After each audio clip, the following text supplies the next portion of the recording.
Non, vous pouvez juste me rappeler ce que je vous avais donné exactement comme grandeur. On mélangeait tant de centimètres cubes d'air à tant de pourcents d'humidité avec quelle température, je ne sais plus ce que j'avais. La première, elle est à 1% d'eau et à 10 degrés. 10 degrés, ok. La deuxième, elle est à 6% d'eau. Elle est à T2 égale 40 degrés. D'accord. Prenez le graphe que je vous ai donné qui représentait la pression de vapeur saturante de l'eau en fonction de la température. Vous l'avez imprimé en grand.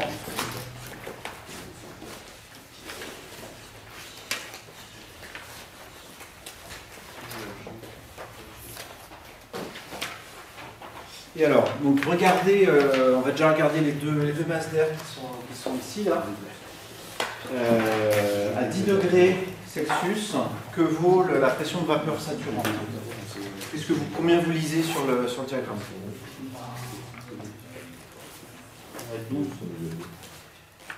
12. C'est où? D'accord, on a 10, ouais, ok, ça me va. Donc P, la pression de vapeur saturante, ici c'est 12 millibars. Ok. Donc, est-ce que la première masse d'air là, est-ce qu'elle est sous forme liquide? Enfin, est-ce qu'il y a du liquide ou est-ce qu'elle est entièrement gazeuse? Comment est-ce qu'on fait ça? Oui. Donc, si on va supposer qu'on est à pression atmosphérique usuelle, quelle est la pression de vapeur? Quelle est la pression partielle de l'eau dans cet échantillon là? Donc 10 puissance. Non, c'est 10 puissance. C'est 1% de 10 puissance 5. C'est ça, c'est donc 10 puissance 5 pascal, ça c'est la pression atmosphérique. La fraction molaire elle est de 1%, donc on a 10 moins 2 de ça, ça fait 10 puissance 3 pascal. Ça, je vais aussi la mettre en pascal si vous voulez bien, ça sera plus facile à comparer, ça fait combien en pascal ça? Ça fait 10 puissance 12. Donc autant dire 1200. Ouais. Est-ce que c'est sous forme gazeuse ou est-ce qu'il y a du liquide? Il y a du liquide. Perdu. La pression d'eau ici, elle est plus faible que la pression de vapeur saturante. Ça, c'est la pression au-delà de laquelle, si on commence à trop en mettre, ça va se liquéfier. Là, on est en dessous. La pression de vapeur saturante est en dessous. Donc ça, c'est effectivement, ça reste gazeux. Même chose pour lui. Là, combien vous lisez pour la pression de vapeur saturante à 40 degrés? 60 millibars. 70. 70. Allez. Donc 7 10 puissance 3. Et la pression de vapeur saturante vaut, pardon, la pression partielle vaut 6%, donc ça fait 6 fois 10 puissance 3 pascal. Donc ici, même chose que tout à l'heure, cette quantité est inférieure à celle-là, donc c'est gazeux. Je n'ai pas choisi au hasard les 1% et les 6%, je me suis mis à chaque fois dans des situations où la pression elle est juste en dessous de la pression de vapeur saturante. Donc on a bien ici deux échantillons qui contiennent de l'air avec de la vapeur d'eau, il n'y a pas du tout de gouttes dedans. Maintenant on les mélange, on les met ensemble, imaginez qu'on a 1 litre d'air comme ça, 1 litre d'air comme ça, on les met ensemble. Quelle est la température finale du mélange?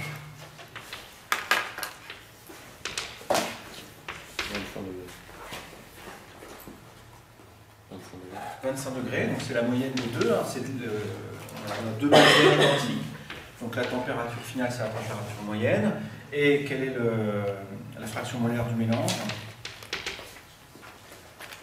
C'est pareil, hein, si on mélange quelque chose à 1%, quelque chose à 6%, on a la moyenne à la fin, ça fait 3,5%.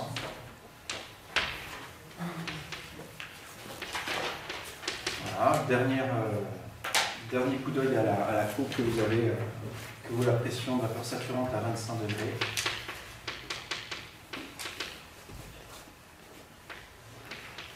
Bon. 40. Ça va. Non. Bon, 30. Je pense que c'est plutôt 30. Hein. 30. 10, 20, 30. C'est 25. Hein. Ça, c'est 30, ça. 25, c'est entre les deux tics. Là. Donc, ça fait 3 fois 10 puissance 3 pascal. Alors que la pression partielle de l'eau, ici, est de 3,5 fois 10 puissance 3 pascal. Donc, on est maintenant dans une situation où la pression partielle de l'eau est plus grande que la pression de la vapeur saturante. Donc, ça fait des gouttes. C'est quelque chose qui n'est pas forcément très intuitif. Hein. On va dire, si on mélange deux trucs avec que de la vapeur, ça va faire de la vapeur. Non. On peut être dans des situations où les conditions de stabilité du mélange ne sont pas les mêmes que les conditions de stabilité des deux corps initiaux. Donc ça, cet exercice-là, il est assez qualitatif. Là, mais c'est vraiment ce qui se passe dans l'atmosphère. Quand vous avez des nuages qui se forment, dans beaucoup de situations, c'est effectivement une grosse masse d'air froide et relativement peu humide qui vient en contact avec une masse d'air chaude plus humide, et au contact entre les deux, vous avez l'air qui se mélange, et vous vous retrouvez dans ces conditions-là, et du coup, vous avez des gouttes qui arrivent. Donc ça, c'est un processus important de formation des nuages dans l'atmosphère. Je vais passer ici quelques minutes, je sais pas, une dizaine de minutes à vous parler effectivement de la formation des nuages un peu plus en détail. Ça peut être quelque chose de vraiment très, très complexe et très élaboré, hein, toute la physique de ça. Vous allez voir là dans ce qui suit que ça fait appel à des notions de la fois de mécanique et thermodynamique qui peuvent être un petit peu complexes. Bon, j'efface ça c'était juste pour vous montrer cette situation qui peut sembler un petit peu paradoxale au premier abord, mais qui est assez courte. Alors la dernière fois, j'avais écrit petite 1, l'atmosphère, je crois, là cette petite 2, l'eau dans l'atmosphère. Si on s'intéresse au climat, de la météorologie, l'eau joue vraiment un rôle très très important. D'ailleurs, dans la vie de tous les jours, la plupart des choses qui nous intéressent quand on s'intéresse à la météo, c'est pas tant si la pression ou la température augmente un peu, c'est surtout s'il va pleuvoir ou pas. L'atmosphère contient de l'eau. Elle en contient à des degrés variables, des zones plus ou moins sèches dans l'atmosphère, et des périodes plus ou moins sèches dans l'année. L'eau qui se trouve dans l'atmosphère vient essentiellement vient d'où d'ailleurs?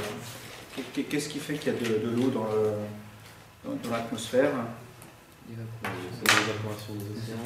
Alors il y a l'évaporation des océans, effectivement, ça c'est vraiment un gros réservoir d'eau.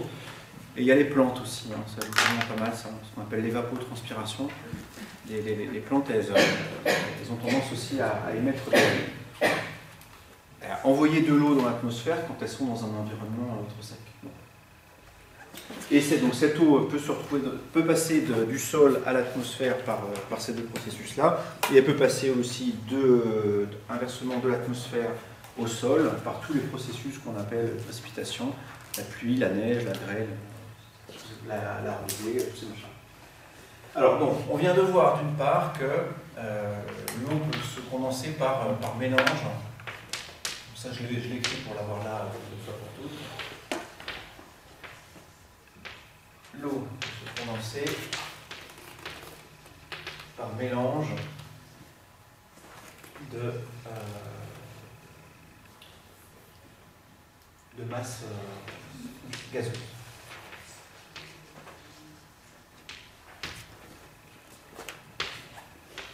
Et ce dont je vais vous parler maintenant, c'est qu'elle peut aussi se condenser en s'élevant en altitude.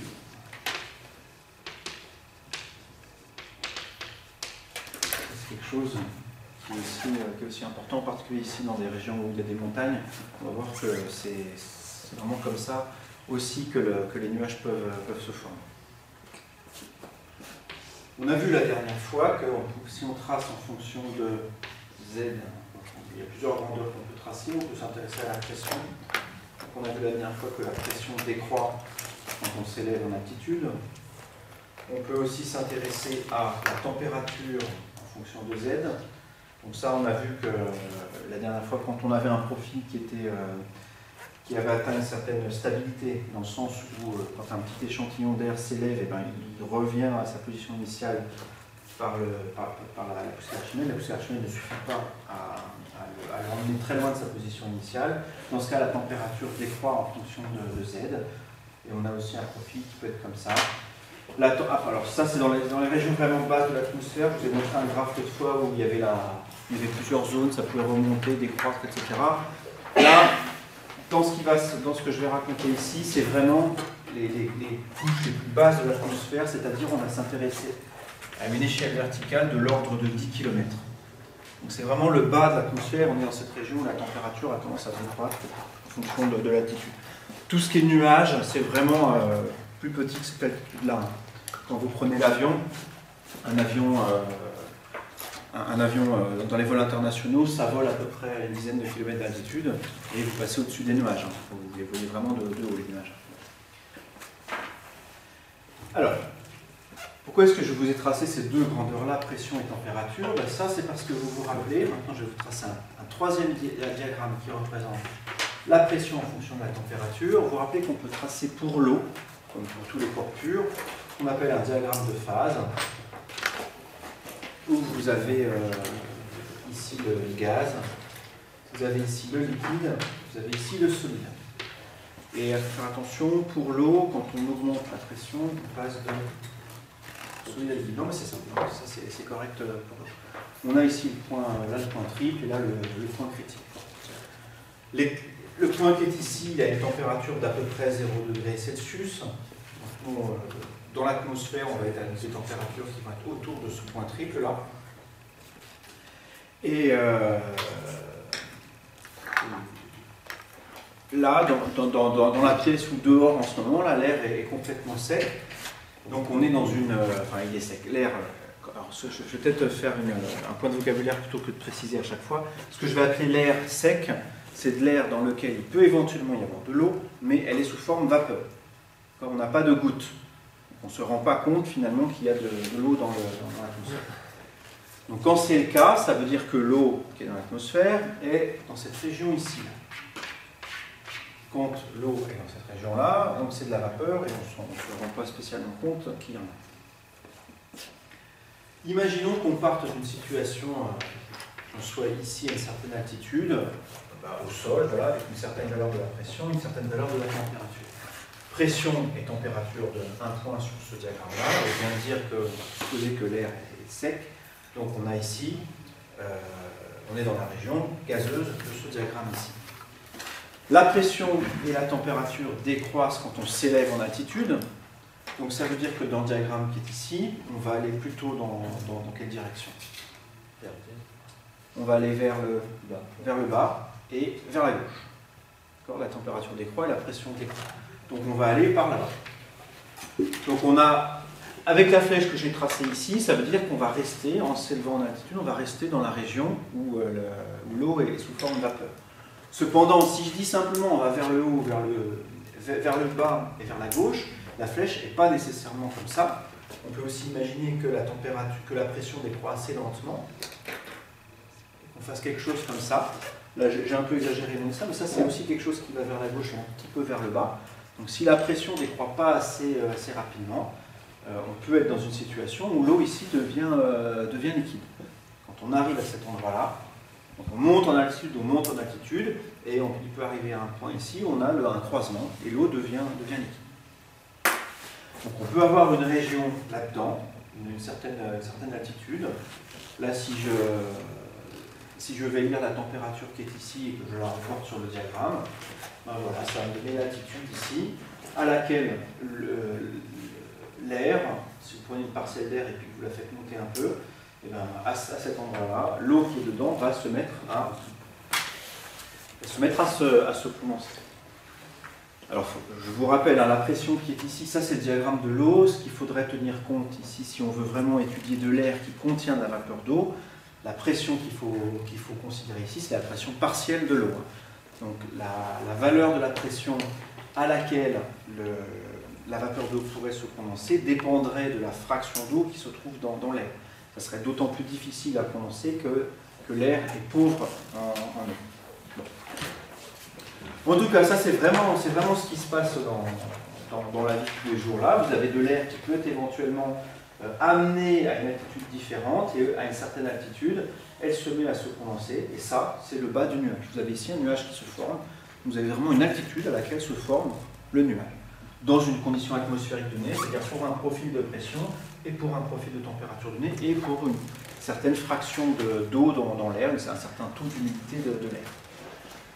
Ça, c'est quelque chose que vous voyez vraiment super bien dans les montagnes. Quand vous regardez les montagnes, vous avez souvent, à une certaine altitude, vraiment, vous avez un plafond. Enfin, un plafond. Pour vous, c'est un plafond, mais pour le nuage, c'est un sol.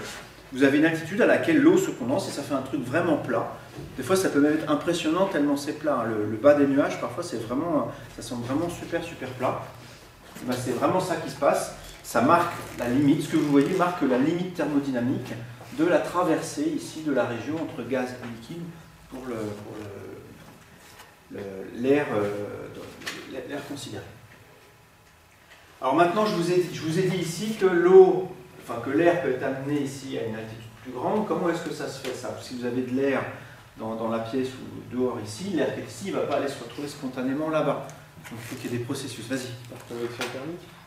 Alors ça peut être par convection thermique, effectivement. Donc ça, c'est lié à ce qu'on a vu la dernière fois. Si vous avez un profil de température qui est au-delà du profil stable qu'on a vu l'autre fois, ce que je vous avais dit, c'est que si on prend une petite bulle d'air et puis qu'on la monte dans les conditions où c'est pas stable, elle va continuer à monter. Donc ça, c'est effectivement un processus, c'est ça la convection thermique. Vous avez aussi un autre processus qui est en particulier vraiment important dans les endroits où il y a des montagnes, c'est que vous pouvez avoir simplement de l'air. Vous avez une montagne qui est comme ça, scotch. Vous avez de l'air qui est ici, et puis bah, vous avez du vent, vous avez un processus qui va amener l'air de là à là. Bah, l'air ne va pas traverser la montagne, donc ce que va faire l'air, c'est qu'il va faire ça. Et quand il fait ça, bah, il s'élève, et il monte sur cette courbe-là. Et vous pouvez avoir du coup l'air qui se retrouve d'un coup dans des conditions dans laquelle il va se condenser. Ça, c'est quelque chose aussi que vous voyez super souvent au-dessus des montagnes. Vous voyez très souvent un nuage, là. Vraiment au-dessus des sommets. C'est vraiment lié à ça. Donc l'air monte, se condense, et puis il redescend après. Donc il redescend le long de cette courbe-là, et puis il redevient, l'eau qui est dedans redevient complètement vapeur. Et quand on parle de ça aux gens, et que même des gens qui ont l'habitude de regarder les montagnes, ils ont souvent des idées fausses sur ça. On a l'impression que bah, voilà, il y a un nuage qui est là, mais il est en train de passer, et puis il va partir. Si vous vous amusez à faire des films ou des time-lapse de ça, c'est vraiment rigolo à faire. Prenez plein de photos à 3 secondes d'intervalle d'une montagne avec un nuage dessus. C'est super dynamique comme processus. C'est-à-dire que vous avez toujours le nuage qui est ici, mais ce n'est pas le nuage qui reste là du tout. Vous le voyez vraiment se transformer. Vous voyez ici l'air se condenser, vous voyez ici se redevenir vapeur, et vous avez quelque chose qui est en train de tourner, qui est en train de vraiment bouger, mais c'est vraiment l'air qui est en train de passer, qui sur son passage fait de la vapeur. C'est une étape, quoi. C'est juste une étape, mais il se trouve que bah, comme il y a toujours de l'air qui passe, il y a toujours de l'eau vapeur à ce moment-là. Mais il ne faut pas voir ça comme voilà, les nuages se forment ici, et puis ils sont nés, ils vont vivre leur vie de nuages et puis d'ours dans la nature, c'est pas ça. Ils se forment ici et ils meurent ici. Enfin, pour les nuages que vous voyez, en tout cas au-dessus des sommets. Ça, je vous invite vraiment à faire cette expérience de filmer, si vous avez de quoi filmer la montagne et passer en accéléré. Ça peut être même assez joli à... Alors, encore une fois, on peut aller vraiment très loin dans le détail de tout ça. C'est pas mon but ici. Je vais vraiment vous donner des idées très générales. Et il y a une dernière idée que je voudrais aborder ici, et qui est aussi assez contraire à l'intuition. C'est la suivante. Je viens de vous dire que quand on avait une montagne comme ça, on peut avoir l'air qui a envie d'aller de là à là. Pourquoi est-ce que l'air qui est ici, il a envie d'aller là en général? Qu'est-ce qui fait? Qu'est-ce qui est responsable des mouvements des masses d'air? Est-ce que vous savez ça? La pression, d'accord. C'est effectivement une différence de pression qui met en mouvement l'air. Et donc la pression serait plus faible ici que là. D'accord? Alors ça, c'est une idée fausse. Mais c'est important de s'en rendre compte. Et c'est faux pour une raison un petit peu subtile. Ça va être le dernier point. Mouvement des masses d'air.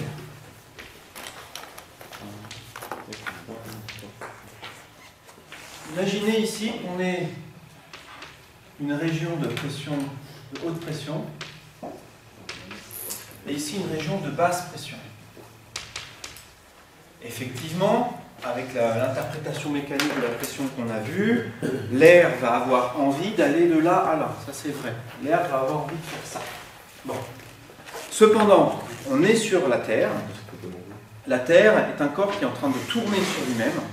Et ça induit des forces d'un type nouveau. Quand vous avez étudié la mécanique dans un référentiel en rotation, vous avez vu qu'il y avait des forces. On pouvait faire comme de la mécanique galiléenne, mais avec des forces en plus. Vous avez la force centrifuge, la force de Coriolis et d'entraînement. Ici se trouve que, alors on vous dit souvent la force de Coriolis, elle n'est pas très importante, il y a quelques cas où on peut la mettre en évidence. En fait, ici, elle va jouer un rôle super important. Là, c'est vraiment elle qui va dominer le mouvement ici des masses d'air. Et si je trace la Terre comme ça, je vais mettre son axe de rotation, elle tourne à la vitesse oméga. Imaginez qu'on ait de l'air qui a envie de se déplacer, par exemple vers le nord, comme ça. Dans quel sens va se trouver la force de Coriolis sur cette masse d'air? Vous vous rappelez de la formule qui donne la force de Coriolis? Alors le double produit vectoriel, ça c'est la force centrifuge. Donc la force c'est 2m oméga vectoriel V. Et alors pour le signe, ça c'est assez facile. Alors je ne me rappelle jamais du signe, mais on va le retrouver. Puisque on se rappelle que quand on fait tomber un corps à la verticale, il est dévié vers l'est. Vous vous rappelez de ça? Est-ce que j'ai mis le vecteur rotation de la Terre dans le bon sens déjà? Elle tourne comme ça, la Terre, si ça c'est le pôle nord, ou elle tourne dans l'autre sens? Comment on sait ça? Le soleil.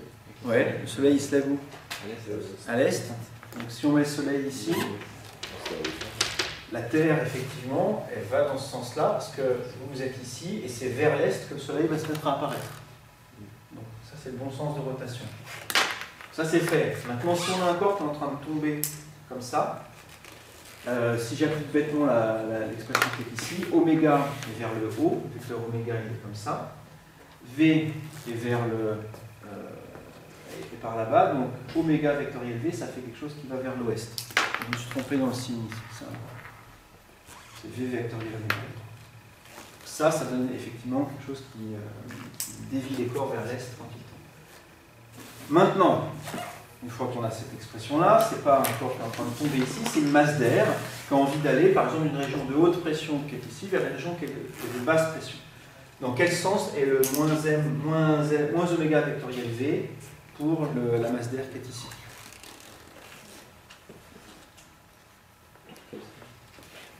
Il est vers dans le tableau. Oméga, par là-bas? Ouais. Oméga, vectoriel, alors ça c'est moins oméga, c'est vers le bas. Vectoriel V, c'est sur la flèche, et effectivement ça fait quelque chose qui va par là. Donc le corps qui est en train de monter, enfin la masse d'air qui est en train de monter, en fait elle est déviée vers l'est. Quand elle se retrouve à aller vers l'est maintenant, je vais en faire une qui est devant moi ici. Imaginez un corps qui va vers l'est comme ça, qui est sur la surface de la Terre. Oméga vectoriel V dans quel sens? Moins oméga vectoriel V. Moins oméga est comme ça. V est par là-bas. Donc c'est quelque chose qui est dirigé vers l'avant du tableau. L'air, il a tendance à vouloir aller dans la direction perpendiculaire à l'axe de rotation et vers l'extérieur. Ça veut dire, alors on ne voit peut-être pas très bien ici, je vais tracer le point qui est ici, mais deux profils cette fois-ci. Je vais faire comme si la Terre avait tourné un quart de tour. Et ce que je suis en train de dire, c'est que le corps qui est ici et qui est en train d'aller par là-bas subit une force qui est comme ça. Ça, c'est la force de Coriolis qui ressent. Donc il est attiré vers le haut, enfin il a envie d'être attiré vers le haut, mais il est aussi attiré vers le sud. La verticale locale ici, elle est comme ça, donc il est attiré vers le sud. En fait, vous pouvez faire l'analyse comme ça tout au long du mouvement. Vous allez vous apercevoir que la masse d'air, en fait, elle est mise en mouvement de rotation. Quand on va vers le haut, elle est attirée vers l'est. Quand elle va vers l'est, elle est attirée vers le sud, etc.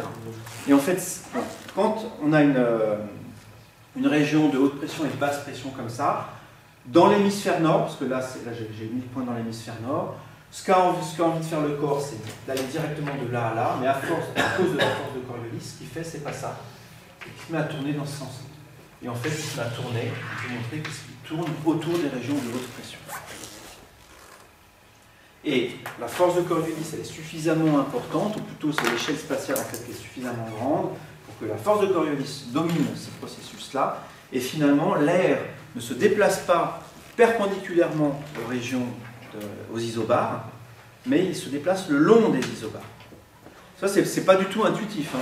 Donc, effectivement, ça suit ici les isobars. Si vous avez une carte sur laquelle figurent des lignes le long de laquelle la pression est constante, et bien l'air se déplace le long de ces lignes. Dans l'atmosphère, c'est comme ça que ça se passe. Et du coup, c'est très difficile de combler une région de basse pression, par exemple. Ça va durer longtemps. Si vous avez une basse pression qui se forme à un endroit donné, on pourrait se dire bêtement, bah, l'air va s'engouffrer dedans, ça va la remplir. Ben non. L'air, il a du mal à aller là-dedans. Et donc, vous avez des structures comme ça, certaines à haute pression, d'autres à basse pression, qui restent longtemps. Et vous voyez sur les cartes météo, on voit l'air qui tourne comme ça.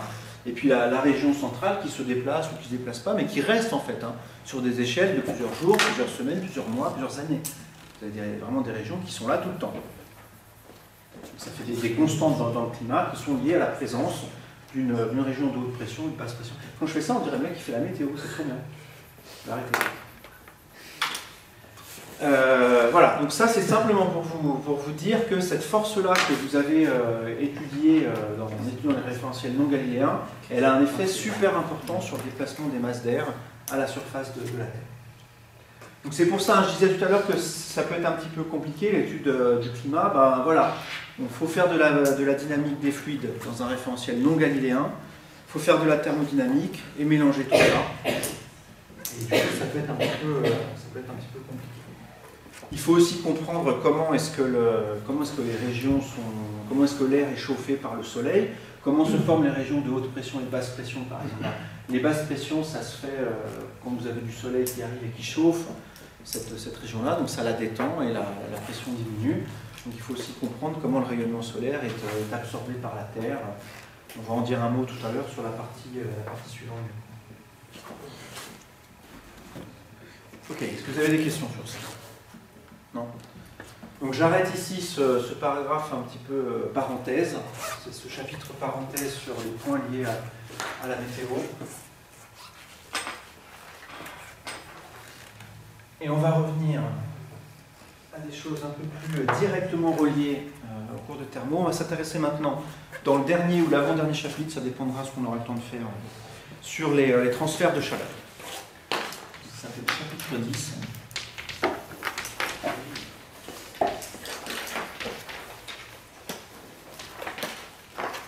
Transfert de chaleur.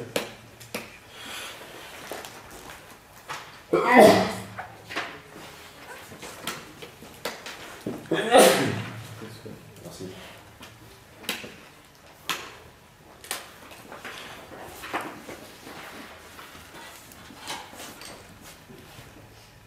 Alors on a vu dans le cours que quand on mettait des objets chauds avec des objets froids, la chaleur passait spontanément du chaud vers le froid.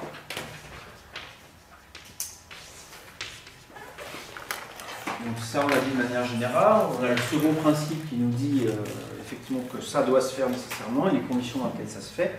Ce qu'on va étudier maintenant, c'est vraiment physiquement, microscopiquement, comment est-ce que la chaleur est effectivement transmise d'un corps vers un autre. Et quand on s'intéresse aux détails microscopiques de ça, il y a vraiment trois processus différents qui peuvent se produire. Ce qu'on appelle des modes de transfert de la chaleur. Vous les connaissez?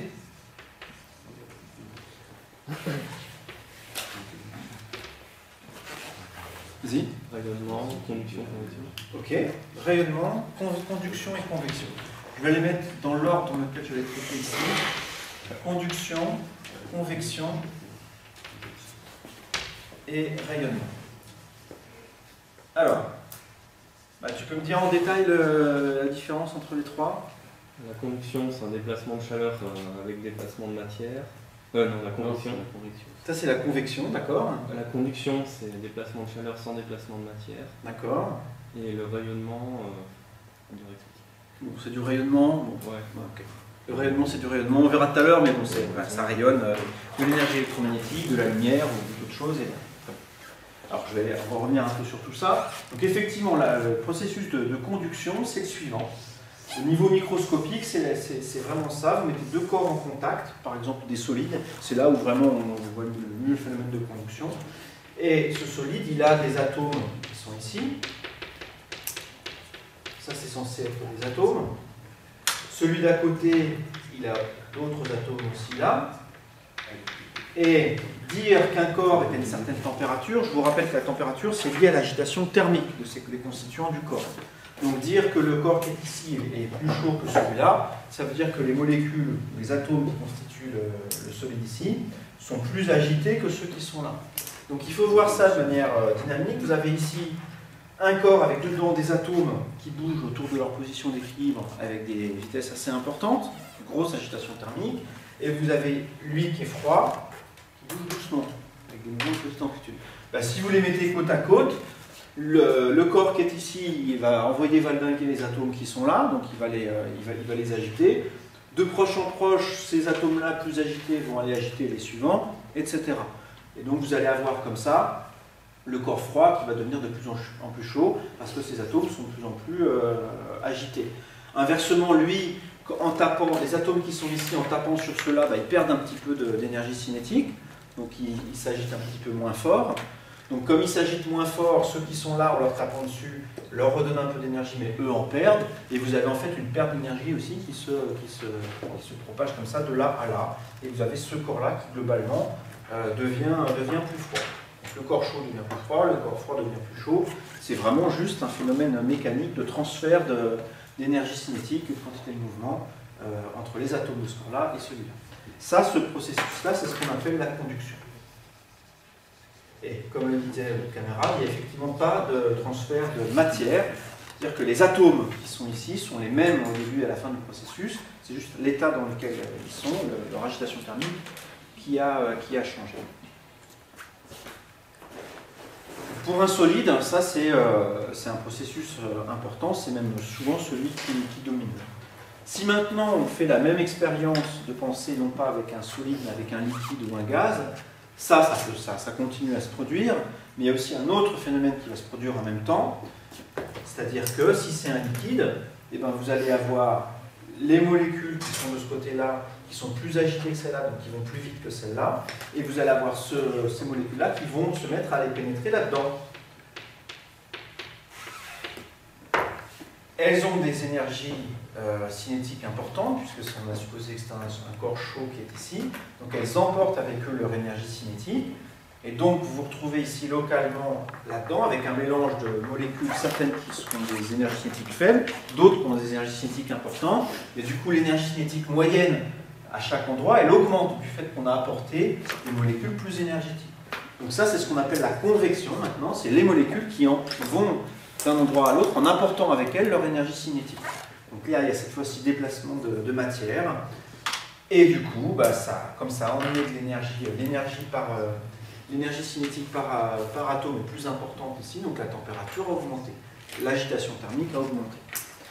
Et inversement, les molécules qui sont ici, qui se retrouvent à aller de l'autre côté, elles ont des énergies cinétiques moins importantes, donc ça diminue ici localement l'agitation thermique, en fait, l'énergie cinétique par molécule, et donc ça diminue la température. Donc c'est en gros par mélange, là cette fois-ci, la convection c'est vraiment ça, c'est un mélange. Vous avez diminution de la température dans les zones chaudes et augmentation dans les zones froides. Et enfin, le dernier processus, vous n'avez cette fois-ci pas du tout de contact entre les deux. Même s'il n'y a pas de contact entre les deux, vous avez les molécules qui constituent le corps qui est ici, qui peut être un liquide, un gaz ou un solide, comme on veut. Ce qui se passe cette fois-ci, c'est que les molécules qui sont là, ou les atomes qui sont là, en étant agités de manière thermique, se mettent à rayonner de l'énergie. Ça, c'est le cas. Dès que vous avez une distribution de charge qui oscille au cours du temps, ça émet du rayonnement. Ça, c'est quelque chose qui vient de l'électromagnétisme. Donc, vous avez ici le corps qui est ici, qui émet du rayonnement par là-bas. Et c'est vraiment du rayonnement au sens rayonnement électromagnétique, comme les ondes électromagnétiques qu'on a vues au début de l'année. Donc, le fait que ce corps soit chaud, ça fait que les molécules sont agitées, donc ça émet du rayonnement. Lui, il y a aussi des molécules qui sont agitées, mais un petit peu moins, donc ça émet du rayonnement, mais moins. Et si vous faites le bilan de tout ça, vous apercevez que vous avez plus de rayonnement de là à là que l'inverse. Vous avez ici un flux d'énergie émis par le rayonnement entre les deux surfaces. En émettant du rayonnement, cette surface-là se refroidit, et celle-là, en recevant du rayonnement, elle se réchauffe. Donc ça, c'est quelque chose qui peut se faire dans le vide. Le transfert par rayonnement peut se faire dans le vide. C'est d'ailleurs comme ça qu'on reçoit l'énergie qui nous vient du Soleil. La lumière du Soleil a traversé l'espace, qui est une bonne approximation vide entre le Soleil et nous. Et c'est le troisième processus qui est ici. Alors on va les reprendre un par un, ces processus-là, de manière un peu plus quantitative. Et j'essaierai de vous donner des exemples à chaque fois, pour voir les ordres de grandeur et où est-ce que ça intervient dans la vraie vie. Commencer par 1, conduction.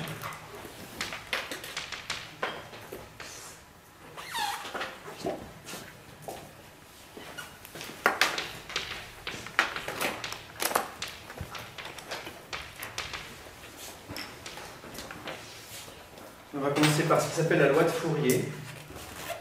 Vous connaissez Fourier? Ouais. Vous le connaissez pourquoi? Pour les maths, ouais, c'est vrai, ouais, les séries, c'est hyper. Séries Fourier, tout ça. Il s'est intéressé aussi aux échanges de chaleur, beaucoup. Et donc c'est le premier qui a compris en fait les lois qui gouvernent la conduction de la chaleur. Vous savez d'où il était, Fourier? Géographiquement, je veux dire. De où? Non, il était grenoblois. Hein. C'est pour ça que l'université là-bas, elle s'appelle l'université Joseph Fourier. Et il avait un rôle politique, je ne sais plus ce qu'il était exactement, mais il a joué un rôle politique important là-bas pendant pas mal d'années au XIXe siècle. Alors, la loi de Fourier, elle dit la chose suivante, elle relie. Alors, je vais d'abord vous dire ce qu'elle relie, la quantité qui sont en jeu. Je vais prendre une surface ds ici. Et je vais m'intéresser à la quantité de chaleur, delta Q, qui traverse cette surface pendant un temps t. C'est quoi ça, débit de chaleur? Pardon? Comme un débit de chaleur? Ça va être exactement ça, oui. Ça va être un débit de chaleur, tout à fait. Ça va être des joules par mètre carré par seconde. C'est pas mal ça, débit de chaleur, c'est ça. Et la loi de Fourier, elle dit la chose suivante, je vais l'écrire ici dans un cas simple. Je l'écrirai après de manière un petit peu plus générale. Delta Q est égal à moins K d rho t sur d rho z. Et ce que je vais appeler z, c'est la direction ici orthogonale à la surface, fois ds, fois dt.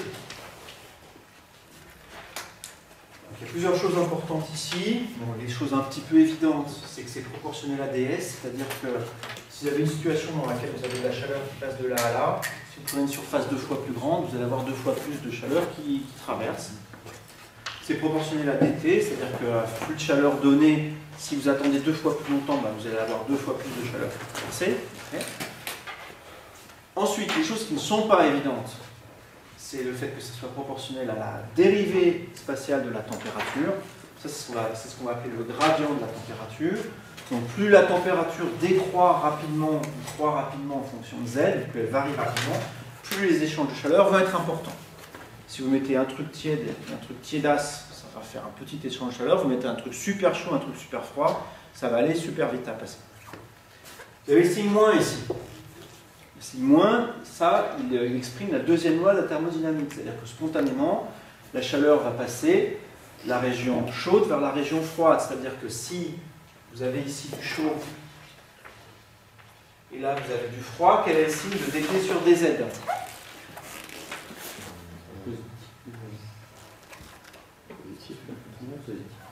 Si on a du chaud ici, du froid ici, quand z augmente, la température décroît. Ah oui. Donc dt sur dz est négatif. Donc, avec le moins qui est ici, ça veut dire que toute cette quantité-là est positive. Donc oui, on a bien le delta Q qui est positif dans ce sens-là. La chaleur va bien du chaud vers le froid. Il est important le moins ici. Et enfin, vous avez ici une quantité qui s'appelle la conductivité thermique.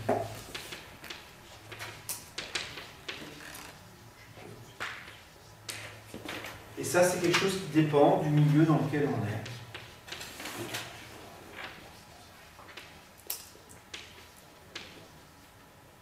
Je peux vous donner quelques... Ah non, parce que je voulais d'abord vous faire deviner les unités. Allez-y, à vous de jouer, parce que c'est moi qui bosse là. Quelle est la dimension physique et l'unité de K?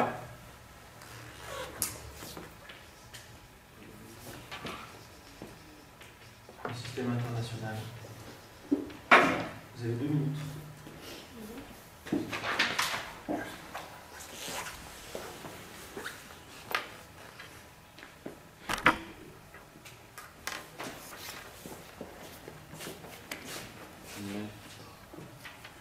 En secondes par... Mètre carré par seconde. Non, moi, joule fois mètre fois seconde. Sur T. Il y a des Kelvin aussi. Joule fois mètre, divisé Ça par, fait, divisé par surface, divisé par mètre carré. Kelvin mètre par seconde par... Quel millimètre par seconde? Allez, Par alors, seconde vas-y. moins un. Kelvin, Kelvin mètre. ça ne marchera pas ça déjà. Tu multiplies des Kelvin par des Kelvin, ça Ouais, va des devenir carré. Ah non, Non, c'est des- ouais, non, c'est Kelvin moins 1 Du coup, ok. du coup. Donc c'est tout inversé. Donc Kelvin moins 1, Mètre mètre moins moins 1. T moins 1, joule par moins Joule. Comme ça. Ouais. Alors, ça c'est des joules. Ça c'est des Kelvin par mètre. Ça c'est des mètres carrés. Ça c'est des secondes. Donc vous dites que ça avec ça, ça fait des mètres, je vous crois. Et donc le cas qui est ici, ça fait des joules par Kelvin par mètre par seconde. Ok. Alors, joules par seconde, on le note souvent des watts. Et donc effectivement, c'est des watts par mètre et par Kelvin. Alors je vais vous donner quelques valeurs que j'ai chopées tout à l'heure dans les tables pour voir un peu ce que ça donne. C'est là. Je les connais vraiment absolument pas par cœur. Pour l'eau, c'est 0,6 watts par Kelvin par mètre. Pour l'air, c'est quelque chose qui est beaucoup plus faible. 0,26 watts. Kelvin moins 1, mètre moins 1. Et puis j'ai pris un métal, le cuivre, qui est un très bon conducteur de la chaleur. Et là on trouve 400, enfin la valeur c'est 400 Kelvin moins 1 par mètre.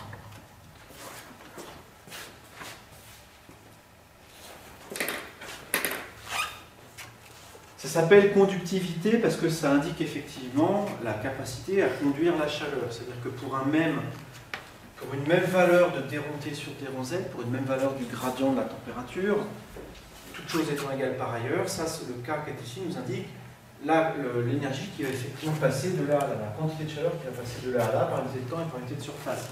Donc si vous êtes dans une situation où par exemple vous voulez étudier vous intéresser à le transfert de chaleur entre l'extérieur et l'intérieur de cette pièce. À l'extérieur il fait en ce moment je sais pas 12 degrés, à l'intérieur il fait 18, ça vous fixe la température extérieure et la température intérieure par exemple sur cette vitre là, si vous voulez étudier le transfert de chaleur à travers la vitre, sur le bord intérieur c'est 18, sur le bord extérieur c'est 12, et si vous voulez savoir quelle est la quantité de chaleur qui traverse la vitre par unité de temps, vous allez calculer, vous allez prendre le coefficient ici de conductivité thermique du verre, et puis utiliser l'expression qui est ici pour trouver la quantité de chaleur qui traverse. Plus K est élevé, plus la conductivité est grande, plus pour un profil de température donné, vous aurez une quantité de chaleur qui est grande. Donc ça veut dire que Si dans cette pièce ici, je mets un bloc de cuivre à la place de la vitre qui est ici, je vais avoir un K qui va être très élevé, et donc je vais avoir une quantité de chaleur qui va passer qui va être énorme. Donc ça veut dire que au niveau de l'isolation, le cuivre il va être pourri. Il laisse vachement bien passer la chaleur. D'accord ? Si je veux isoler une pièce, il va falloir que je prenne un K ici qui est le plus petit possible. Donc ça vous dit par exemple déjà que l'air, c'est un bien meilleur isolant que le cuivre. Je doutais, hein. Et que le verre, j'ai pas mis la valeur du verre ici, parce que je l'ai seulement. Oui, c'est 1,3 pour le verre.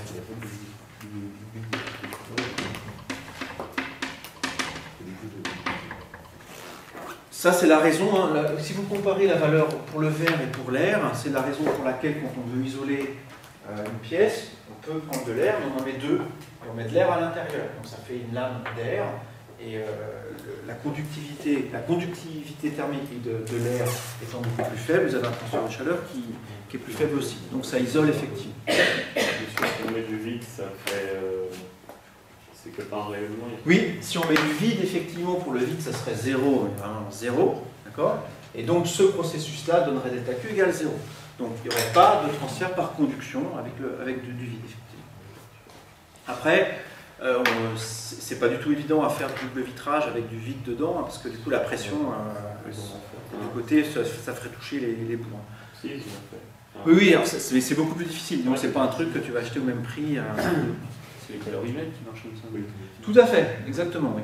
Donc ça, on y reviendra plus tard, mais dans les bouteilles thermos, en fait, hein, c'est ça. Hein. Dans les bouteilles thermos, on s'arrange pour qu'il y ait vraiment du vide entre deux parois pour empêcher le transfert par conduction. Et par convection aussi, du coup, hein, puisqu'il n'y a pas de transfert de matière, c'est vraiment que du transfert par rayon. Alors la loi qui est ici, on l'écrit souvent de manière un petit peu plus générale et formelle aussi. Vous allez retrouver un grand ami à vous, un opérateur vectoriel que vous adorez, le gradient. La loi générale, telle que l'a écrite Fourier, elle s'écrit de la manière suivante. JQ est égal à moins K gradient de T. Où le K c'est le même que tout à l'heure. Le gradient c'est l'opérateur que vous avez déjà rencontré à plusieurs reprises. Je vous rappelle que le gradient de T c'est un vecteur qui a pour coordonnées des ronds T sur des ronds X, des ronds T sur des ronds Y, des ronds T sur des ronds Z. Ça c'est en coordonnées cartésiennes. Il y aurait une autre expression en coordonnées sphériques ou cylindriques. Et ça c'est le courant de chaleur qui est défini par delta Q égale JQ fois vecteur ds. Donc, si j'ai une certaine surface ici avec un vecteur ds comme ça, et que j'ai un flux de chaleur qui traverse la surface de cette manière-là, la quantité de chaleur qui traverse effectivement la surface est donnée par le produit scalaire de JQ avec ds. Et attention, c'est ici, il y aurait un dt aussi quelque part. Fois dt. En fait, c'est la puissance, hein, c'est la puissance par unité de surface, le JQ. Ça, si vous remplacez ici chaleur par charge électrique, par exemple, vous retrouvez ici pour J le courant, la densité de courant qui est de l'électromagnétisme.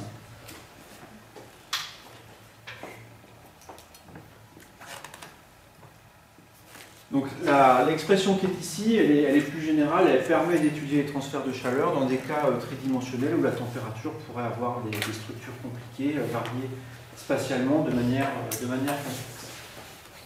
Je vous l'ai écrit d'une part pour vous montrer que l'opérateur gradient il intervient ici, donc c'était bien la peine de l'étudier avant. Et d'autre part, ça va nous permettre aussi d'exprimer d'aller plus loin, de démontrer la loi de la diffusion, comment elle influence de manière plus simple. C'est parti, je vais le faire maintenant. 1, 2. équation de diffusion.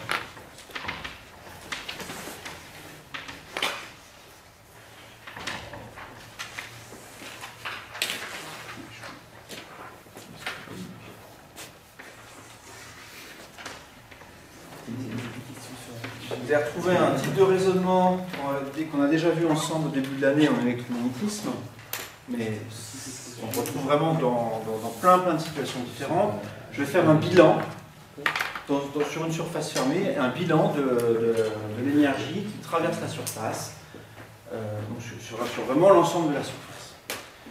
L'énergie pendant un temps d'été, l'énergie qui sort de la surface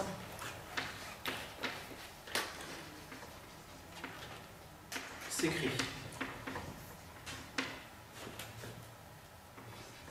Je vais l'appeler delta E. Ça s'écrit comment? Si je découpe la surface en petits éléments ds, et je note JQ à cet endroit-là. Donc JQ, il peut y en avoir partout. Enfin, on a vraiment éventuellement un transfert de chaleur. Enfin, voilà, on a un courant, on a de la chaleur qui est en train de passer ici, de là à là, et je fais un bilan sur cette surface. La quantité de chaleur ici pendant l'été qui traverse l'élément de surface qui est ici, c'est donné par JQ scalaire ds. Et si je veux savoir ce qui a traversé pendant l'été sur toute la surface, il faut que j'intègre ça sur la surface fermée. Et je multiplie ça par dt. Ça, j'utilise vraiment la définition qui est ici, et je l'intègre sur la surface fermée. C'est pas une énergie, Pardon? c'est une quantité de chaleur, c'est pas une énergie. C'est pareil, hein, une quantité de chaleur, je vous rappelle que c'est l'énergie qui est transférée. Donc là, j'ai pour l'instant juste bêtement écrit l'intégrale sur une surface fermée de l'expression qui est ici. Maintenant, on va voir ce que physiquement ça veut dire, ça. Si la surface, si le volume délimité par la surface ici voit l'énergie, si l'énergie qui sort de la surface s'écrit de cette manière-là, ça veut dire que ce qui est à l'intérieur a perdu cette énergie-là. D'accord? Ça, c'est ce qui est sorti de la surface. J'ai dit ce qui est sorti parce que les ds ici, ce sont des normales sortantes. Donc ça, c'est aussi l'énergie qui a été perdue par le corps pendant l'été.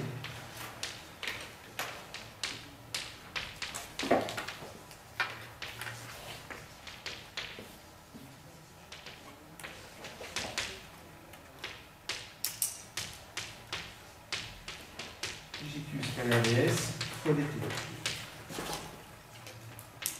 S'il a perdu cette énergie-là, ça veut dire que ça, c'est aussi égal à sa variation d'énergie interne. C'est moins son delta U. Ça, c'est, je mets delta U, son énergie interne. Ça, c'est l'énergie interne du corps contenu dans le volume. C'est à ça qu'on s'intéresse.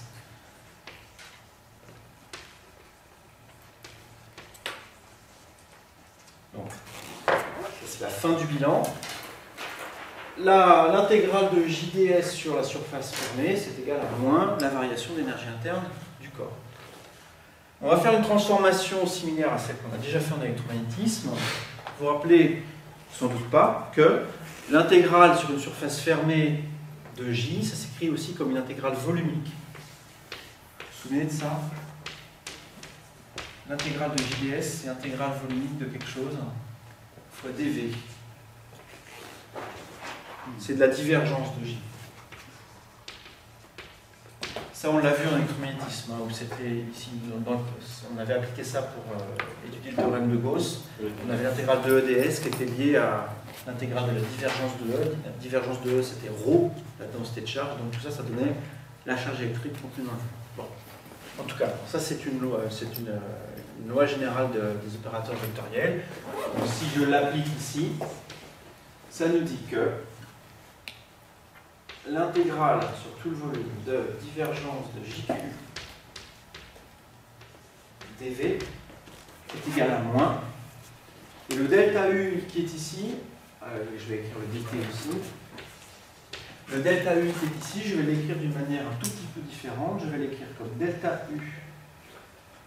L'énergie interne totale, c'est l'intégrale volumique de U fois dV, où ça, c'est l'énergie interne volumique.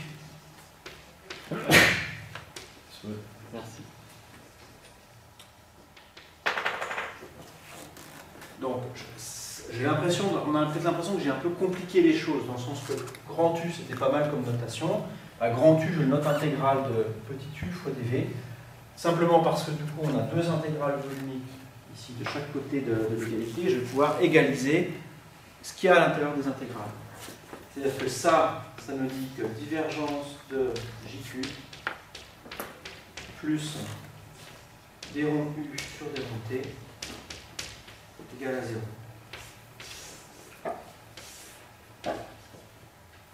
Ça vient du fait que j'ai dit que si les intégrales volumiques ici sont vraies, quel que soit le volume dV, d'ailleurs j'ai rien dit de spécial sur la surface que j'avais choisie pour délimiter le système, donc si les intégrales volumiques sont tout le temps égales, ça veut dire que ce qu'il y a à l'intérieur des intégrales sont aussi tout le temps égaux, et donc on se retrouve avec l'égalité qui est ici. Ça c'est une équation de conservation. On a déjà vu cette équation-là. Vas-y, Claudine. Alors, on l'a vu au moment des équations de Maxwell, c'était ça la conservation de la charge électrique. On avait écrit que divergence de J, où J était le courant, le vrai courant électrique, plus des ronds ρ sur des ronds T, où ça c'était la densité de charge volumique, ça faisait 0. On avait vu que pour satisfaire ça, il avait fallu qu'on ajoute un terme dans l'équation dans une des équations de Maxwell. Et je vous avais dit à ce moment-là que cette équation était très générale. Que ce n'était pas seulement pour la charge électrique, mais pour la matière, et qu'on voit aussi ici pour l'énergie. Donc divergence d'un courant plus la dérivée par rapport au temps d'une quantité volumique est égale à 0.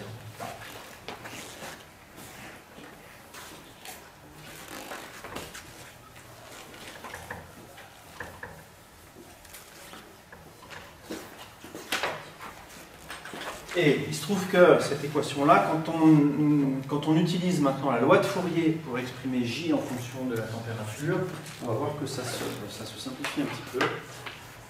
Donc d'une part, JQ c'est moins K gradient T.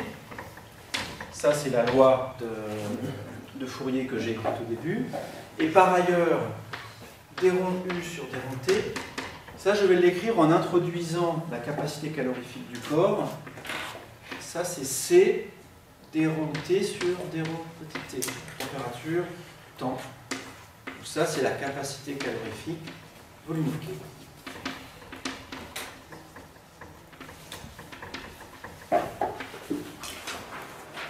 Je vais peut-être un petit peu vite ici, je vais juste écrire le détail de ça. Quand on a delta U est égal à C fois delta T, variation d'énergie interne égale à capacité calorifique fois variation de température. Si je divise tout ça par le volume, ça me dit que delta petit u est égal à C, ça maintenant il est volumique, fois delta T. Et donc les variations de ça temporelles, c'est-à-dire si je divise ça par un intervalle de temps, quand l'intervalle de temps tend vers 0, ça tendra ici vers la dérivée temporelle de U et ça vers la dérivée temporelle de T, ce qui va me donner l'équation qui est ici. Donc, pour obtenir ça, j'ai divisé ça par le volume et puis j'ai divisé par un intervalle de temps infiniment petit.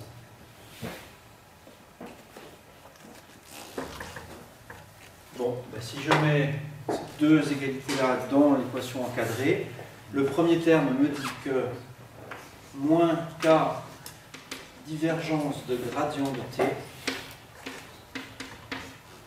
est égal à moins C d rond grand T sur d rond petit t. Et là, normalement, alléluia. Vous dites, mais ouais, mais bon sang, mais c'est bien sûr. Div de grade 1. C'est le Laplacien. Donc, ça, les moins s'en vont et il reste d rond T sur d rond T est égal tout divisé par petit c, K sur C, Laplacien de grand T.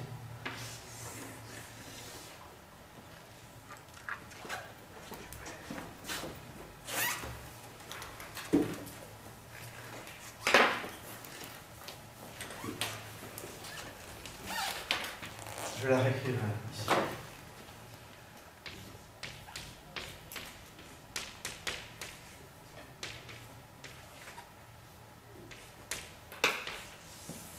Ça, c'est ce qu'on appelle l'équation de diffusion.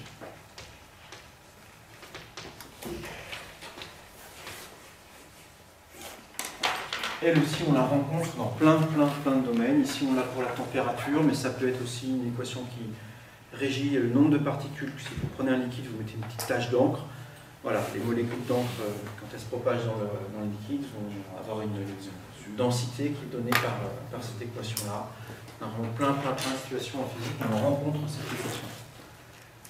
Elle est un petit peu inhabituelle. Vous connaissez des équations qui ressemblent à ça. Je vais l'écrire dans un cas unidimensionnel. Ici, on a juste une dimension d'espace. Si on a une dimension d'espace, le Laplacien ici, comment est-ce qu'il s'exprime? Ouais, c'est D2Z sur D2T pardon, sur D2Z2. À une dimension, voilà comment s'écrit l'équation de diffusion. Ça ressemble un tout petit peu, enfin pas mal en fait. Je vais mettre ça comme ça. Quelle est la relation entre une équation que vous connaissez, D2T sur D1T2 est égal à 1 sur 1 sur C2 il est 1. Vous allez mettre ici C carré D2T sur D1 Z2. Cette équation-là, elle vous dit quelque chose? On l'appelle comment?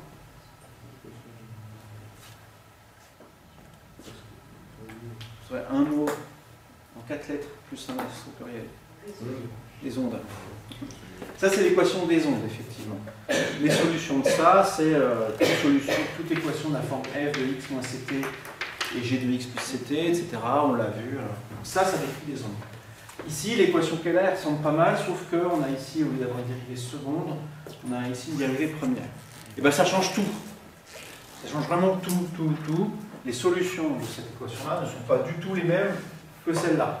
Donc, je vous mets en garde, c'est pas parce que l'équation ressemble qu'il faut essayer d'appliquer les choses que vous connaissez pour ça. Ça ne va pas être le cas du tout.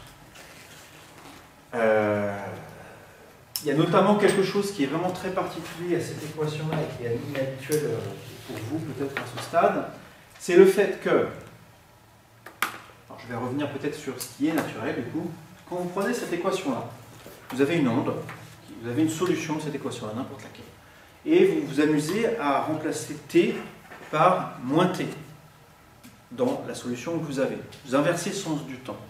Vous allez vous apercevoir que la solution que vous allez obtenir, la nouvelle, sera aussi solution de cette équation-là. Ça, on le voit ici parce que dériver 2 fois par rapport au temps, c'est pareil que dériver 2 fois par rapport à moins t, en fait. Le moins, il s'en va, comme c'est une dérivée seconde de t, le moins s'en va, moins par moins, ça fait plus. Cette équation-là, elle est réversible, entre guillemets, dans le sens où elle est invariante par changement de direction du temps.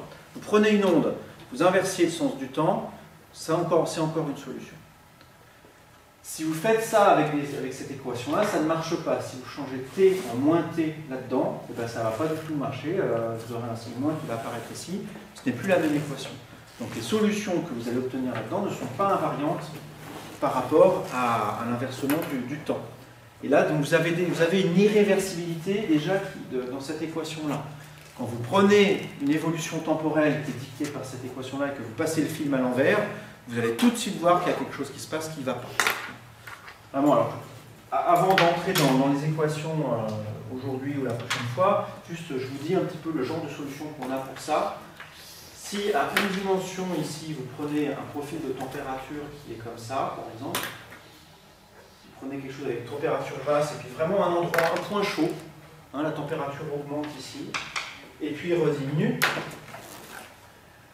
Ça va être à t égale 0. En blanc, là, on a ce profil-là. Quel est le signe de la dérivée seconde de t par rapport à z à cet endroit-là? À quel endroit Vers le maximum, là. Ah non, non, il dit. C'est nul. Alors tout en haut, c'est le d rond t sur d rond z, la dérivée première qui est nulle, et la dérivée seconde. La rente, elle va devenir négative. La pente, effectivement, elle décroît. Elle est comme ça, elle fait ça, elle fait ça. Donc la pente décroît. Donc cette quantité-là est négative, ce qui vous dit que les rond t sur la dérivée de la température temporelle diminue. On s'y attend. On a un point chaud ici, c'est froid autour, ça va diminuer. Le point qui est ici va descendre. Et effectivement, on s'aperçoit qu'au cours du temps, ça va faire quelque chose comme ça. On a une expression analytique de ça, je la montrerai probablement la prochaine fois, mais ça, on sait résoudre ça en fait. Et avec des temps de plus en plus importants, on va avoir quelque chose qui s'étale comme ça. Donc si vous arrivez à voir la température en fonction de Z et de le tracer vraiment, vous allez avoir au début quelque chose comme ça, puis quelque chose qui s'aplatit et qui s'aplatit, qui devient de plus en plus pâle. En fait, la chaleur se répartit uniformément dans tout l'espace et autant qu'elle le fait. Ça, si vous passez le film à l'envers, c'est clair que ça va vous donner un truc qui n'est pas physique. Si vous avez un corps qui est tiédasse un peu partout, un tout petit peu plus chaud au centre que vous attendez, puis que le centre devient de plus en plus chaud au détriment du froid de l'extérieur qui devient plus froid, vous allez vous dire là il y a un problème. J'ai mis mon caméscope à l'envers, d'accord? Donc ça c'est une situation, une évolution qui est vraiment irréversible. Donc la irréversibilité ici elle apparaît par le fait qu'on a une dérivée première par rapport au temps, alors que dans l'équation d'onde on a vu une dérivée seconde. On reviendra sur ça, sur la description analytique de cette situation un petit peu plus tard. Je voudrais ici déjà aborder une conséquence simple de cette équation-là dans un cas vraiment beaucoup plus facile à traiter de manière mathématique. Et l'exemple qu'on va prendre, c'est un barreau avec un barreau qui est calorifugé, c'est-à-dire calorifugé sur les côtés. C'est-à-dire que la chaleur ne peut pas sortir ni entrer sur le côté du barreau ici. Mais par contre, les extrémités sont à des températures fixées. On a ici une température T1. Donc ça, je mets ces calorifugés comme ça. Et on a aussi une température T2. Donc un bout est à une température, l'autre bout est à une autre température. Et on va étudier la distribution de température dans le barreau. Donc la question qu'on se pose, c'est quelle est la distribution de température en fonction de la distance qui est ici, que je vais appeler Z. Voilà, étant donné les conditions initiales, température T1 d'un côté, température T2 de l'autre. Et on va s'intéresser, je vais écrire ici la question, donc, quel est le profil de température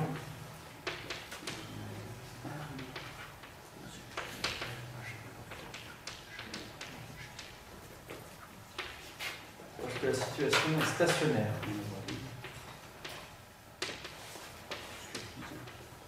Stationnaire, ça veut dire que ça arrête d'évoluer au cours du temps.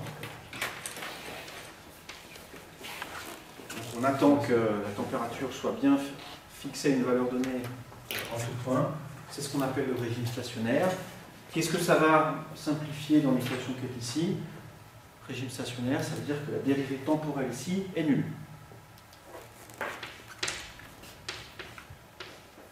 Ça ne dépend plus du temps. Donc ce qu'on veut résoudre, l'équation qu'on va résoudre pour décrire le profil de température, c'est simplement ici d de t sur d rond z2 est égal à 0.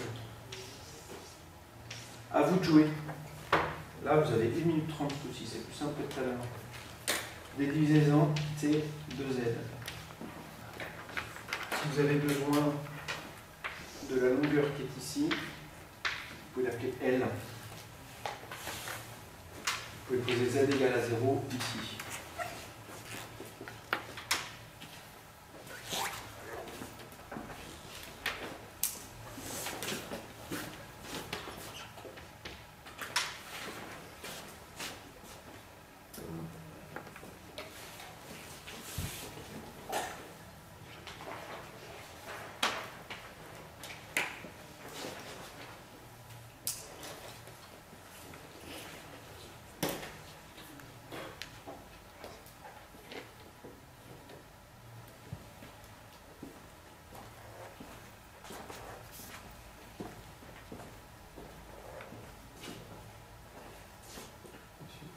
trouvé que c'était égal à 0, c'est vous qui avez dit? Alors ça c'est la définition du mot Ah oui. stationnaire. Ah oui, non, Ça c'est dépend plus du temps. non, ouais, c'est juste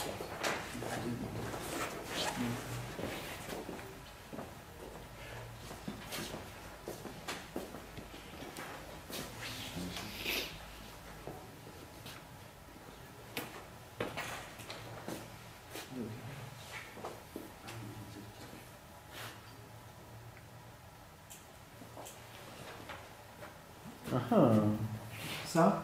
Ça c'est la solution générale. Ouais, je pense. Calcule la dérivée seconde de ça. Ça devrait faire 0. D'accord? Non, c'est que si t'as des constants, c'est pas ça.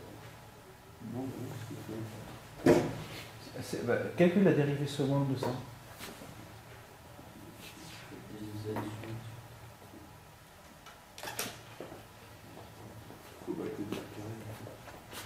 Non, effectivement. La dérivée première, ce terme-là, ça fait moins z. Donc la dérivée seconde, ça fait moins 1. C'est d'accord? Ouais.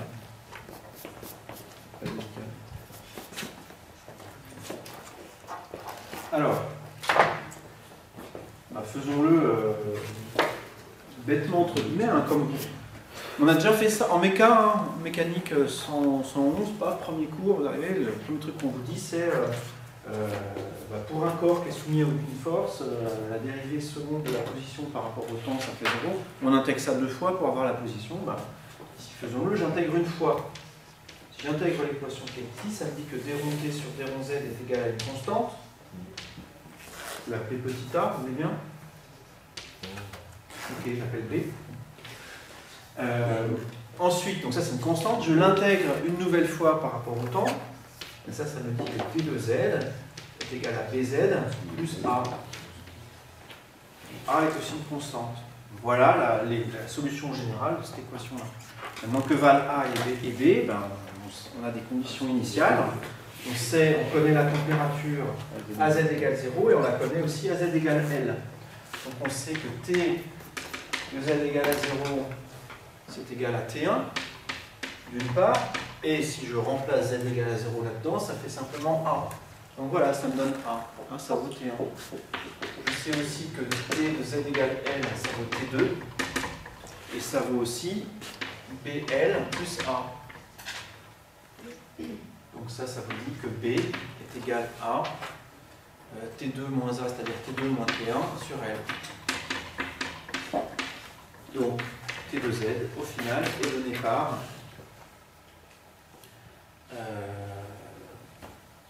A plus BZ, c'est-à-dire T1 plus T2 moins T1 sur L fois Z.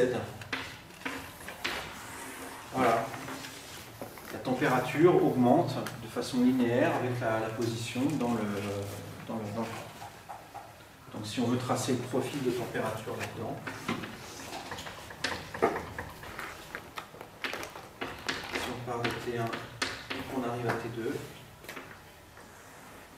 ça fait quelque chose comme ça. Si c'est L, si c'est 0, la température augmente linéairement avec T.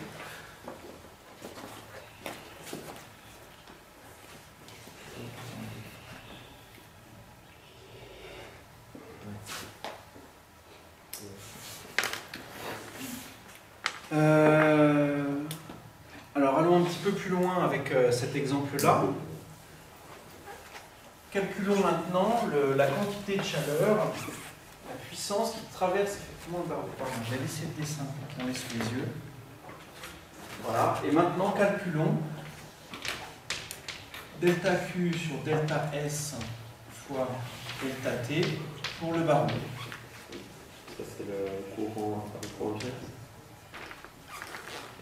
Pardon? C'est le courant de chaleur. Oui, c'est ce qu'on a noté JQ tout à l'heure. Alors on l'avait noté vectoriellement, mais ça serait dans ce cas-là effectivement c'est donné par. C'est ça, il n'y a pas de vecteur. Donc JQ pour le barreau, il suffit d'écrire ici la définition.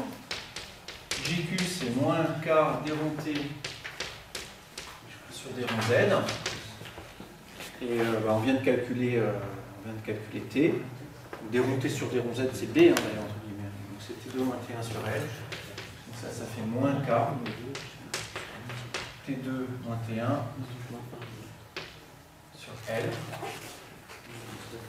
Et donc la quantité de chaleur, alors là, je vais noter la P, la puissance qui traverse le barreau.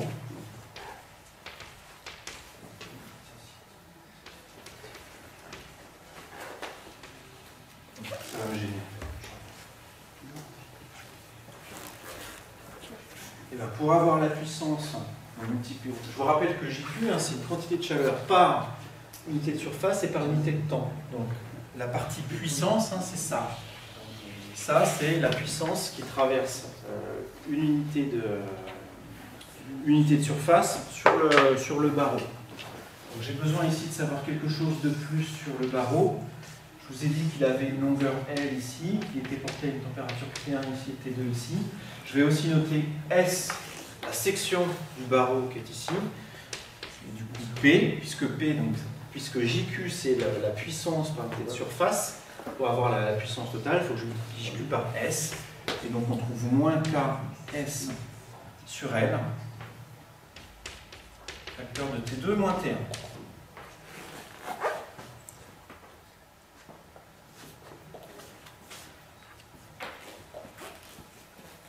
Pourquoi est-ce que je m'intéresse particulièrement à cette quantité-là, à la puissance qui traverse le barreau, et pourquoi je la relie à la température?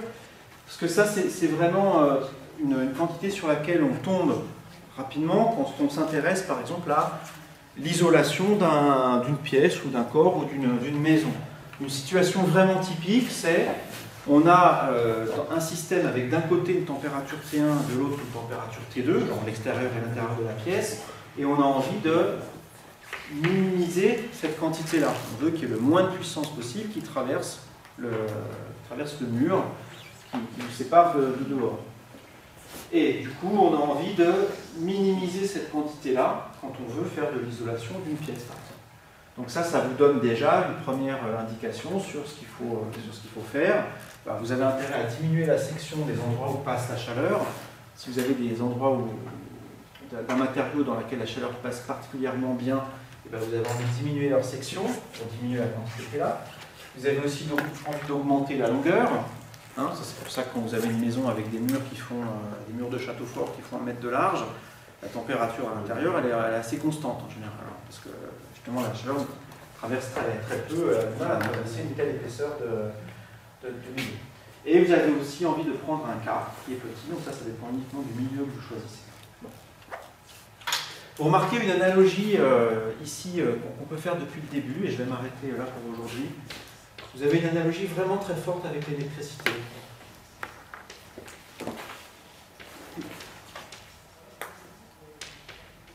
Puisque on a écrit ici que JQ c'est égal à moins K gradient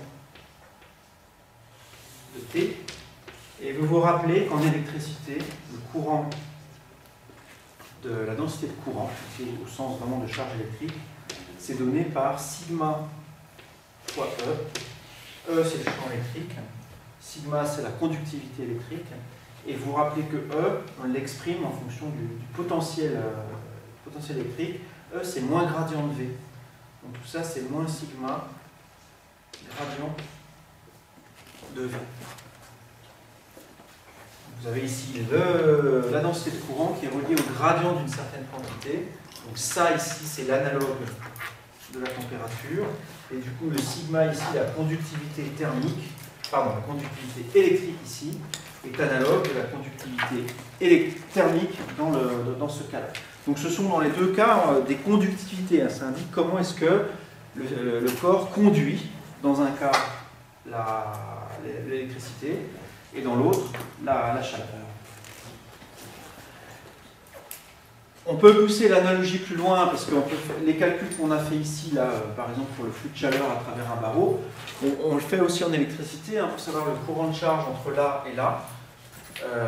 On trouve quelque chose dans le cas électrique qui est... Là, c'était la puissance qui traverse le barreau Donc la puissance, c'est la quantité d'énergie divisée par un temps. Dans le cas électrique, l'énergie, c'est la charge électrique. On s'intéresse dans le cas électrique à la quantité de charge qui traverse.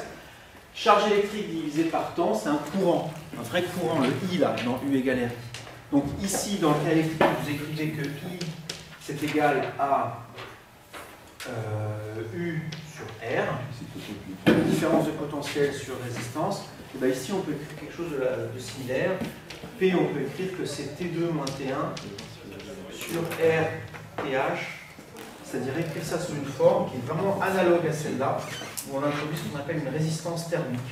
Et tout ça, là, c'est ce qu'on appelle la résistance thermique du système qu'on est en train d'étudier. Ici, TH, pour thermique, pardon. C'est très mal écrit. Et on peut pousser vraiment à l'analogie très loin de ça. Ça, on fera ça la prochaine fois. C'est-à-dire que quand vous avez un mur et puis que vous en mettez un autre derrière, vous pouvez décrire chaque mur par une résistance thermique, dans ce sens-là. Et deux résistances thermiques mises côte à côte, ça se comporte comme la somme des résistances thermiques. Ça s'ajoute comme des résistances électriques. Mieux que ça, si vous les mettez en parallèle maintenant, un mur comme ça et puis un mur comme ça qui sont côte à côte et qui sont chacune exposées aux mêmes différences de température, ça s'ajoute comme l'inverse des résistances. Vous avez 1 sur la résistance thermique totale, qui est égale à 1 sur 1 plus 1 sur R2, et vous pouvez faire l'équivalent de circuit électrique, mais avec des quantités de chaleur. On s'arrête là pour le